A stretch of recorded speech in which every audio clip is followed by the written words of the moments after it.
Akashvani.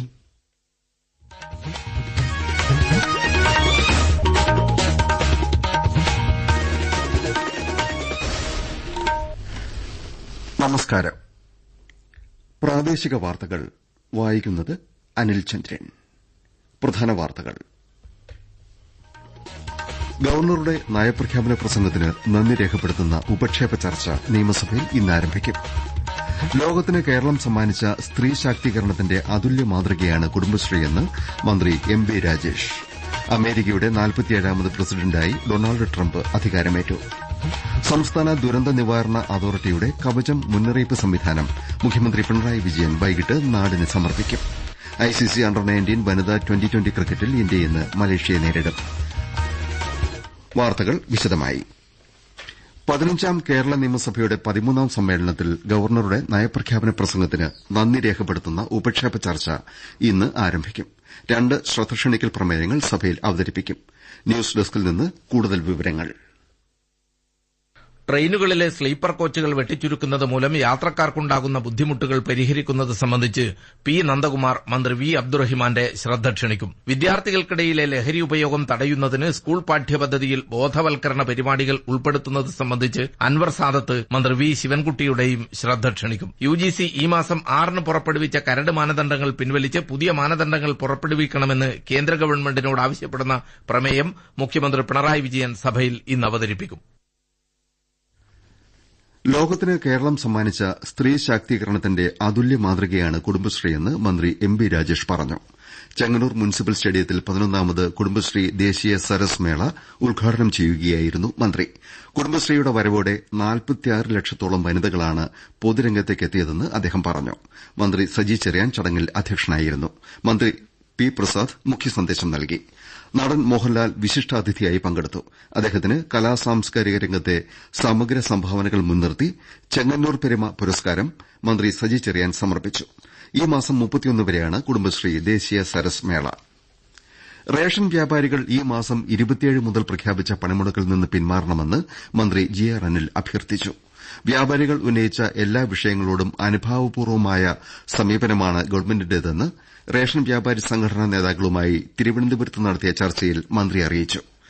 Card ഉടമകൾക്ക് നേരിട്ട് പണം നൽകുന്ന പദ്ധതി പൊതുവിതരണ സമ്പ്രദായത്തെ ദുർബലപ്പെടുത്തുമെന്നും ഇക്കാര്യത്തിലെ പ്രതിഷേധം കേന്ദ്രത്തെ അറിയിക്കുമെന്നും മന്ത്രി സംഘടനാ നേതാക്കൾക്ക് ഉറപ്പു നൽകി. കവയിത്രി സുഗതകുമാരിയുടെ നവതി ആഘോഷങ്ങളുടെ സമാപന സമ്മേളനം രാജ്യരക്ഷാമന്ത്രി രാജ്നാഥ് സിംഗ് നാളെ ആറന്മുളയിൽ ഉദ്ഘാടനം ചെയ്യും. സുഗതോത്സവം പരിപാടിയുടെ ഭാഗമായി കവിതാലാപനം, ഉപന്യാസ മത്സരം, വൃക്ഷത്തെ നെടിയിൽ തുടങ്ങിയ നിരവധി പരിപാടികൾ സംഘടിപ്പിച്ചിരുന്നു. റിപ്പബ്ലിക് ദിന പരേഡിനൊരുങ്ങി രാജ്യതലസ്ഥാനം. ഇന്ത്യയുടെ സാംസ്കാരിക വൈവിധ്യവും സൈനിക ശക്തിയും പ്രകടമാക്കുന്ന പരേഡ് ഭരണഘടനയുടെ 75ാം വർഷത്തിനും ജൻഭാഗിദാരിക്കും പ്രത്യേക ഊന്നൽ നൽകുമെന്ന് രാജ്യരക്ഷാ സെക്രട്ടറി രാജേഷ് കുമാർ സിംഗ് ന്യൂഡൽഹിയിൽ അറിയിച്ചു. ഇന്തോനേഷ്യൻ പ്രസിഡന്റ് പ്രബോവോ സുഖിയാന്തോ ആയിരിക്കും പരേഡിലെ മുഖ്യാതിഥി. ഇന്തോനേഷ്യയിലെ ബാൻഡ് സംഘവും മാർച്ചിംഗ് സംഘവും കർത്തവ്യപഥിലെ പരേഡിൽ പങ്കെടുക്കും. വിവിധ സംസ്ഥാനങ്ങളുടെയും മന്ത്രാലയങ്ങളുടെയും വകുപ്പുകളുടെയും 31 നിശ്ചല ദൃശ്യങ്ങളും പരേഡിനെ വർണ്ണാഭമാക്കും. രാജ്യത്തിനും സമൂഹത്തിനും നൽകിയ സംഭാവനകൾ മുൻനിർത്തി 10,000-ഓളം പേരെ പ്രത്യേക അതിഥികളായി ക്ഷണിച്ചിട്ടുണ്ട്. ഡൽഹി നിയമസഭാ തെരഞ്ഞെടുപ്പിൽ 70 സീറ്റുകളിലേക്ക് 699 പേർ മത്സരരംഗത്ത്. പത്രിക പിൻവലിക്കുന്ന സമയപരിധി ഇന്നലെ അവസാനിച്ചു. ന്യൂഡൽഹി നിയമസഭാ മണ്ഡലത്തിലാണ് ഏറ്റവും കൂടുതൽ സ്ഥാനാർത്ഥികൾ 23. പട്ടേൽ നഗറിൽ നിന്നാണ് ഏറ്റവും കുറവ് സ്ഥാനാർത്ഥികൾ 5 പേർ മാത്രം. അമേരിക്കയുടെ 47ാമത് പ്രസിഡന്റായി ഡൊണാൾഡ് ട്രംപ് അധികാരമേറ്റു. വാഷിംഗ്ടൺ ഡിസിയിലെ കാപ്പിറ്റോൾ മന്ദിരത്തിലെ റോട്ടൻഡ ഹാളിൽ ചീഫ് ജസ്റ്റിസ് ജോൺ റോബർട്ട്സനാണ് ഇന്നലെ രാത്രി ട്രംപിന് സത്യവാചകം ചൊല്ലിക്കൊടുത്തത്. രാജ്യത്തിന്റെ 50ാം വൈസ് പ്രസിഡന്റായി ജെ ഡി വാൻസും സത്യപ്രതിജ്ഞ ചെയ്തു. അമേരിക്കയിലെ വിലക്കയറ്റം തടയുന്നതിന് അധികാരമേറ്റയുടൻ ട്രംപ് ഊർജ്ജ അടിയന്തരാവസ്ഥ പ്രഖ്യാപിച്ചു. അദ്ദേഹത്തിന്റെ തെരഞ്ഞെടുപ്പ് വാഗ്ദാനമായിരുന്നു ഈ നടപടി. വിലക്കയറ്റം തടയാൻ വിപുലമായ അധികാരങ്ങൾ പ്രയോഗിക്കുന്നതിന് ക്യാബിനറ്റിന് നിർദ്ദേശം നൽകുമെന്നും അമേരിക്കയുടെ സുവർണ്ണകാലം ആരംഭിച്ചുവെന്നും ട്രംപ് അവകാശപ്പെട്ടു. അമേരിക്കയെ ലോകത്തെ ഒന്നാം ശക്തിയാക്കുന്നതിന് പ്രതിജ്ഞ ചെയ്യുന്നതായി ട്രംപ് പറഞ്ഞു. സത്യപ്രതിജ്ഞാ ചടങ്ങിൽ ഇന്ത്യയെ പ്രതിനിധീകരിച്ച് വിദേശകാര്യമന്ത്രി ഡോക്ടർ എസ് ജയശങ്കർ പങ്കെടുത്തു. അമേരിക്കയുടെ 47ാം പ്രസിഡന്റായി അധികാരമേറ്റ ഡൊണാൾഡ് ട്രംപിനെ പ്രധാനമന്ത്രി നരേന്ദ്രമോദി അഭിനന്ദിച്ചു. അമേരിക്കയുടെയും ഇന്ത്യയുടെയും നന്മയ്ക്കായും ലോകത്തിന്റെ ഭാവിക്കായും വീണ്ടും അടുത്ത് പ്രവർത്തിക്കാൻ കഴിയുന്നതിൽ സന്തോഷമുണ്ടെന്ന് നരേന്ദ്രമോദി സാമൂഹ്യ മാധ്യമത്തിൽ കുറിച്ചു. സംസ്ഥാന ദുരന്ത നിവാരണ അതോറിറ്റിയുടെ കവചം മുന്നറിയിപ്പ് സംവിധാനം മുഖ്യമന്ത്രി പിണറായി വിജയൻ വൈകിട്ട് നാടിന് സമർപ്പിക്കും. Desk report. സംസ്ഥാന ദുരന്ത നിവാരണ അതോറിറ്റിയുടെ തിരുവനന്തപുരം കാര്യാലയത്തിലാണ് കവചം മുന്നറിയിപ്പ് സംവിധാനത്തിന്റെ സംസ്ഥാനതല ഉദ്ഘാടനം. ചടങ്ങിൽ മന്ത്രി കെ രാജൻ അധ്യക്ഷനായിരിക്കും. മന്ത്രി പി പ്രസാദും ജനപ്രതിനിധികളും വകുപ്പ് സെക്രട്ടറിമാരും ദുരന്ത നിവാരണ അതോറിറ്റി അംഗങ്ങളും പരിപാടിയിൽ പങ്കെടുക്കും. കേരളത്തിൽ വിവിധ സ്ഥലങ്ങളിൽ സ്ഥാപിച്ച 91 സൈറണുകൾ ഉദ്ഘാടനത്തോടനുബന്ധിച്ച് പ്രവർത്തിപ്പിക്കും. 14 ജില്ലകളിലായി സ്കൂളുകൾ, പൊതുകെട്ടിടങ്ങൾ എന്നിവയിലാണ് സൈറണുകൾ സ്ഥാപിച്ചിരിക്കുന്നത്. യുഡിഎഫ് സംസ്ഥാന കമ്മിറ്റിയുടെ മലയോര സമര പ്രചാരണ യാത്ര ഈ മാസം 25-ന് കണ്ണൂർ കരുവഞ്ചാലിൽ നിന്ന് ആരംഭിക്കും. പ്രതിപക്ഷ നേതാവ് വി ഡി സതീശനാണ് യാത്ര നയിക്കുന്നത്. വന്യമൃഗ ആക്രമണങ്ങളിൽ നിന്ന് മലയോര കർഷകരെയും ജനങ്ങളെയും രക്ഷിക്കണമെന്നും കാർഷിക മേഖലയിലെ തകർച്ചയ്ക്ക് പരിഹാരം ഉണ്ടാക്കണമെന്നും ബഫർ സോൺ വിഷയത്തിൽ കേന്ദ്ര ഇടപെടൽ ആവശ്യപ്പെട്ടുമാണ് യാത്ര സംഘടിപ്പിക്കുന്നത്. AICC general secretary K C Venugopal യാത്ര ഉദ്ഘാടനം ചെയ്യും. ഐസിസി അണ്ടർ 19 വനിതാ 2020 ക്രിക്കറ്റ് മാച്ചിൽ നിലവിൽ ചാമ്പ്യന്മാരായ ഇന്ത്യ ഇന്ന് മലേഷ്യയെ നേരിടും. കോലാലംപൂരിൽ ഉച്ചയ്ക്ക് മത്സരം ആരംഭിക്കും. മറ്റൊരു മത്സരത്തിൽ വെസ്റ്റിൻഡീസ് ശ്രീലങ്കയെ നേരിടും. ഈ മാസം 28-ന് ഉത്തരാഖണ്ഡിൽ ആരംഭിക്കുന്ന 38ാമത് ദേശീയ ഗെയിംസിൽ കേരളം 29 കായിക ഇനങ്ങളിൽ പങ്കെടുക്കും. 451 താരങ്ങളാണ് സംസ്ഥാനത്ത് നിന്ന് ഗെയിംസിൽ സംബന്ധിക്കുന്നത്. പരിശീലന ക്യാമ്പുകളുടെ ഒന്നാംഘട്ടം പൂർത്തിയായതായി കേരള സ്പോർട്സ് കൌൺസിൽ അറിയിച്ചു. ഐഎസ്എൽ ഫുട്ബോളിൽ ഇന്ന് ചെന്നൈയിൻ എഫ്സി എടികെ മോഹൻ ബഗാനെ നേരിടും. വൈകിട്ട് 7:30-ക്ക് ചെന്നൈയിലാണ് മത്സരം.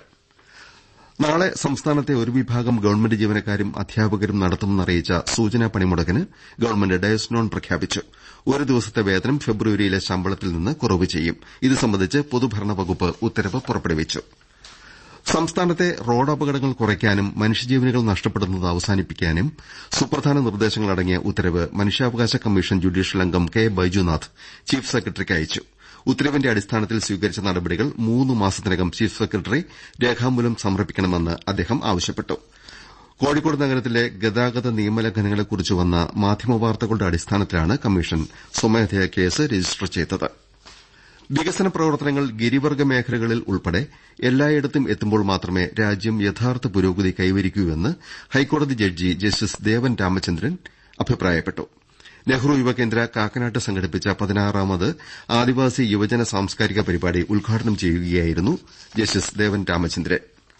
വിവരാവകാശ നിയമം ദുരുപയോഗം ചെയ്യുന്ന അപേക്ഷകരെ കരിമ്പട്ടികയിൽപ്പെടുത്തുമെന്ന് സംസ്ഥാന വിവരാവകാശ കമ്മീഷണർ ഡോക്ടർ എ അബ്ദുൽ ഹക്കീം പറഞ്ഞു.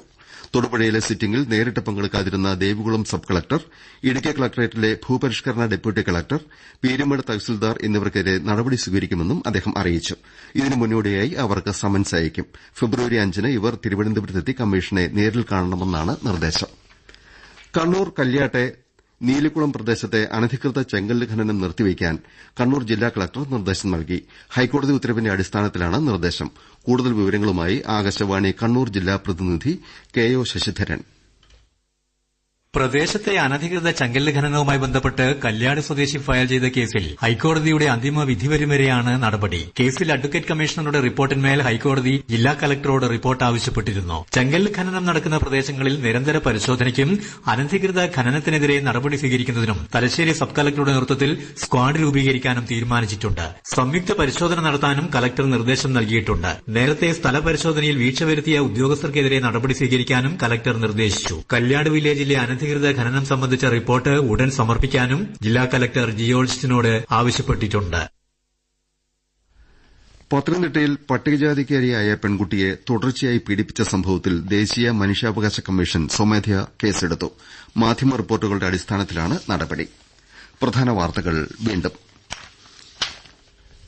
ഗവർണറുടെ നയപ്രഖ്യാപന പ്രസംഗത്തിന് നന്ദി രേഖപ്പെടുത്തുന്ന ഉപക്ഷേപ ചർച്ച നിയമസഭയിൽ ഇന്ന് ആരംഭിക്കും. ലോകത്തിന് കേരളം സമ്മാനിച്ച സ്ത്രീ ശാക്തീകരണത്തിന്റെ അതുല്യ മാതൃകയാണ് കുടുംബശ്രീയെന്ന് മന്ത്രി എം ബി രാജേഷ്. അമേരിക്കയുടെ 47ാമത് പ്രസിഡന്റായി ഡൊണാൾഡ് ട്രംപ് അധികാരമേറ്റു. സംസ്ഥാന ദുരന്ത നിവാരണ അതോറിറ്റിയുടെ കവചം മുന്നറിയിപ്പ് സംവിധാനം മുഖ്യമന്ത്രി പിണറായി വിജയൻ വൈകിട്ട് നാടിന് സമർപ്പിക്കും. ഐസിസി അണ്ടർ 19 വനിതാ 2020 ക്രിക്കറ്റിൽ ഇന്ത്യ ഇന്ന് മലേഷ്യയെ നേരിടും. പ്രാദേശിക വാർത്തകൾ കഴിഞ്ഞു.